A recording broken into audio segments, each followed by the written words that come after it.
আধুনিক প্রযুক্তির যুগে সন্তানদের মধ্যে ধর্মীয় মনোভাব কীভাবে গড়ে তোলা সম্ভব? আধুনিক প্রযুক্তির এই সময়ে, আধুনিক বিশ্বের এই সময়ে, এই পৃথিবীতে আমাদের সন্তানদের মধ্যে দ্বীনি মনোভাব সৃষ্টি করার জন্য তাদেরকে তাদের দ্বীন এবং ঈমানকে সেফ রাখার জন্য তাদের জন্য সেরকম পরিবেশ প্রোভাইড করা গুরুত্বপূর্ণ।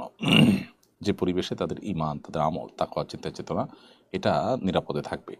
তাদেরকে যদি কোনো প্রতিকূল পরিবেশে পাঠাতে হয় তাহলে সে পরিমাণ সেফটি বেল্ট তাদের জন্য রেখে তারপর পাঠাতে হবে। অর্থাৎ তাদেরকে দ্বীনি বিষয়গুলো সঠিকভাবে শিখিয়ে, বুঝিয়ে, তাদের মধ্যে সেই চেতনা সৃষ্টি করে, তাদের মধ্যে সেই দ্বীনি আগ্রহ জাগ্রত করে দ্বীনি শিক্ষা এবং দ্বীন এবং ঈমান ইসলামের বিরুদ্ধে যে সমস্ত ষড়যন্ত্র হয়ে থাকে, যে সমস্ত সংশয়গুলো সৃষ্টি করবার চেষ্টা করা হয়ে থাকে, সেগুলো সম্পর্কে তাদেরকে ওয়াকিফাল করে তারপর তাদেরকে সেখানে পাঠাবেন। ইনশাআল্লাহ আশা করা যায় তারা সেখান থেকে তাদের ঈমান আমলকে তখনই রক্ষা করে ফিরতে পারবে।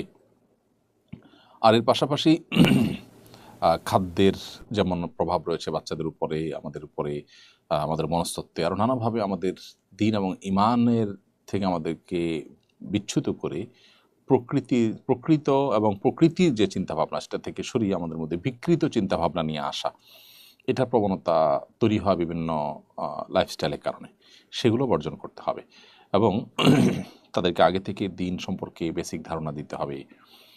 দিনদারদের সোহবত এবং সান্নিধ্য তাদেরকে দিতে হবে। ইনশাআল্লাহ তাআলার মাধ্যমে আশা করা যায় তারা নিজেরা তাদের ঈমান আমলকে হেফাজত রাখতে পারবে।